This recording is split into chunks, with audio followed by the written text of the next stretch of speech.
कि नफरत के चिरागों को बुझाना जरूरी है, भारत के संविधान को बचाना जरूरी है, करना है अगर अपनी मस्जिद व मदरसों की हिफाजत तो हर हाल में मजलिस को जिताना जरूरी है। मेरे दोस्तों, मेरे भाइयों, जब आज जो है कशमकश का दौर है, नफसा नफसी का दौर है, इस दौर में जो है हमारी कौम और मिल्लत पर निशाने साधे जा रहे हैं, हमारे नौजवानों पर निशाने साधे जा रहे हैं, हमारे अधिकारों से हमसे छीनने की कोशिश की जा रही है, कभी हमारे वोट देने के अधिकार को छीनने की कोशिश की जा रही है, कभी हमारे नमाज पढ़ने के अधिकार को छीनने की कोशिश की जा रही है, कभी हमारी मस्जिदों को तोड़ने की कोशिश की जा रही है, कभी हमारे मोहल्लों के अंदर से सफाई का काम न करना और अपने तरक्याती काम न करने की साजिशें करने की कोशिश की जा रही है, हमारी माँ बहनों के बुर्कों पर पाबंदी लगाने की साजिश की जा रही है, हमारे बच्चों को कॉलेज और स्कूल में जय श्री राम का नारा लगाने की साजिश की जा रही है, हमारे अतिक्रमण में रहने वाले भाइयों के घरों को तोड़ने की साजिश की जा रही है, हमारे मस्जिदों को ढहाने की साजिश की जा रही है, हमारे इलाकों के अंदर हम जो तरक्याती काम कर रहे हैं इसका विरोध करने की साजिश की जा रही है। जैसा कि ये नफसा नफसी का आलम देख रहे हो, कभी सीए के नाम पर हमें सताया जा रहा है, कभी एनआरसी के नाम पर हमें सताया जा रहा है, कभी 3 तलाक के नाम पर हमें सताया जा रहा है, कभी हमारी शरीयत में मुदाखलत की बात की जा रही है। इसी तरीके से हमला दर हमला हम पर हमले किए जा रहे हैं, हमारे कारोबार का बायकॉट किया जा रहा है, हमारे कारोबारों को दबाने की कोशिश की जा रही है, हमारे नौजवानों की आवाज को दबाने की कोशिश की जा रही है। और ये तमाम जो कोशिशें हो रही है, साजिशें जो हो रही है, इन साजिशों के खिलाफ जब कोई आवाज बुलंद हो रही है तो वो आवाज सिर्फ मजलिस इत्तेहादुल मुस्लिमीन इमाम पार्टी की है, पतन की है। ये आवाज हमें जो है हमारी पार्टी के कायद जनाब असदुद्दीन अवैसी साहब ने दी है। वो हर नौजवान को, हर पढ़े लिखे नौजवान को और इंसान को संवैधानिक और दस्तूरी तरीके से अपनी आवाज बुलंद करने का अधिकार सिखाना चाहते हैं। हमारे मुसलमान नौजवानों में और हमारी कौम और मिल्लत में इत्तेहाद लाना चाहते हैं, हम पर तौहीद पर चलने की बात बताना चाहते हैं। और यही बात कई लोगों को नाखुशगवार गुजर रही है।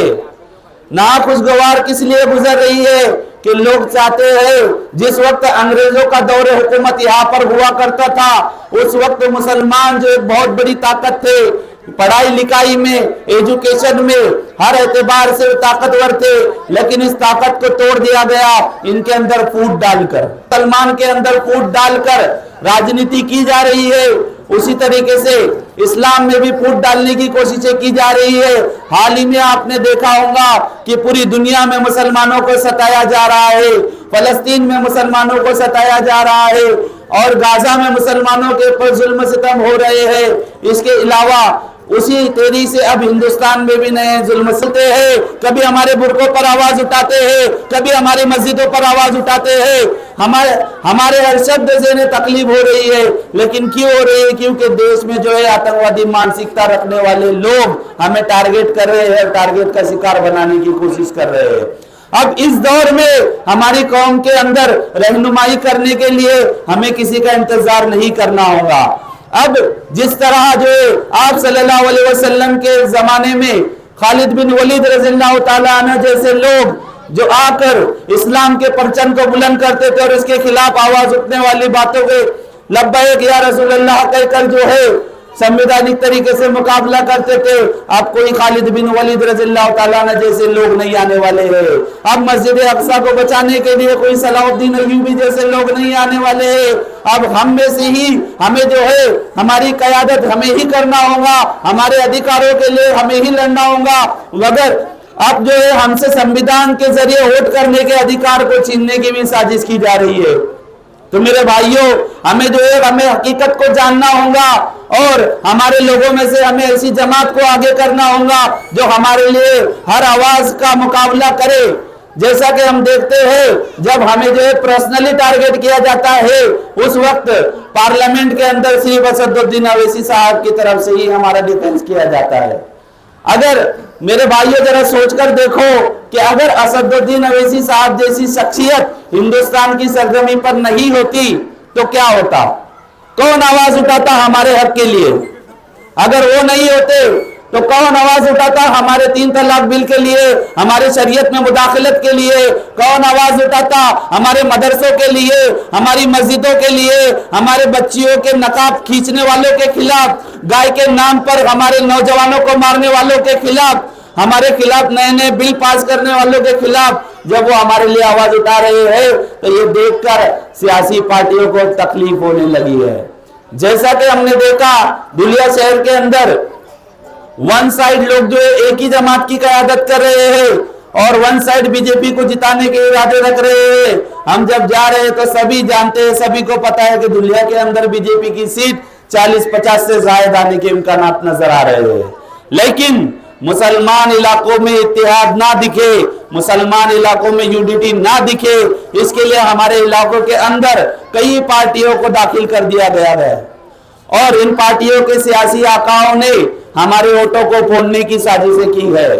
तो मेरे भाइयों, जब कौम और मिल्लत के लिए आवाज उठाते हैं तो सिर्फ असदुद्दीन अवैसी साहब आवाज उठाते हैं, लेकिन जब असदुद्दीन 10-12 पार्टियों को यहां पर उतार दिया जाता है कि अवैसी साहब की ताकत को कमजोर और मुस्तहकम करने के इरादे से, तो मैं आप तमाम हजरात से कहना चाहूंगा कि असदुद्दीन अवैसी साहब ने आपके लिए, मेरी पर्दे में रहकर सुनने वाली माँ बहनों के लिए और तमाम नौजवानों के लिए, इनको मजबूत और मुस्तहकम बनाने के लिए मजलिस इत्तेहादुल मुस्लिमीन पार्टी की शुरुआत करी है। तो उन्होंने अपना हक नहीं अदा किया कि हमारे लिए आवाज उठाकर। मैं आप तमाम लोगों से पूछना चाहूंगा कि असदुद्दीन अवैसी साहब ने तुम्हारे हर मसले में आवाज उठाई या नहीं उठाई? मुझे जवाब दो। उठाई ना? हर मुसलमान के हर मसले में आवाज उठाई ना? हमारी बहनों के बुर्कों को कॉलेज में बंदी लगाने के लिए पूरे महाराष्ट्र से कोई पार्टी ने आवाज नहीं उठाई। जब बंबई के अंदर हमारी बहनें जो कॉलेज में पढ़ा करती थी, इनके बुर्कों को बैन करने की बारी आई तो बंबई में तो सभी पार्टियां थी ना। बंबई में साइकिल के वो आसमी साहब भी थे ना। उन्होंने क्यों नहीं आंदोलन किया? क्यों कॉलेज में नहीं गए और कहने लगे कि मेरी माँ बहनों के बुर्के पर तुम आवाज उठा रहे हो? क्यों नहीं करे? उन्होंने आवाज क्यों नहीं उठाई? ना साइकिल वालों की तरफ से आवाज उठाई गई, ना खूनी पंजे वालों की तरफ से आवाज उठाई गई, ना ये बीजेपी से मिली हुई राष्ट्रवादी पार्टी जो खुलेआम नरेंद्र मोदी की पार्टी बीजेपी के साथ में देवेंद्र फडणवीस के पास में डिप्टी सीएम बनकर कौन बैठा है? अजीत दादा पवार। ये वही अजीत दादा पवार है जिनसे हमारे मुसलमान चल उलमाए कराम मुलाकात करने के लिए गए थे और कहा था कि मेरे नबी आप सल्लल्लाहु अलैहि वसल्लम की शान में एक स्वामी ने गुस्ताखी की है, उसको अरेस्ट कराओ, उसको जेल में जाओ। लेकिन उसको अरेस्ट नहीं किया गया, उसको जेल नहीं भिजाया गया। मैं दुनिया के इस मोहल्ले के नहीं, दुनिया के नहीं, महाराष्ट्र के नहीं, पूरे दुनिया के अगर मुसलमानों से सवाल करूंगा कि अगर नबी की शान में गुस्ताखी करने वाले इंसान को सत्ता में रहकर जो पार्टी सजा नहीं दिला सकती है तो क्या तुम उस पार्टी को वोट देंगे? क्या अपना वोट घड़ी को देंगे आप? क्यों नहीं देंगे? अरे जो हमारे नबी का नहीं हुआ वो हमारा नहीं हो सकता। हमारे नबी की शान में गुस्ताखी करने पर अखिलेश यादव ने कोई बयान दिया, उनको जेल में बैठाने के लिए आंदोलन किया? नहीं। उनकी पार्टी जो है मुसलमान इलाकों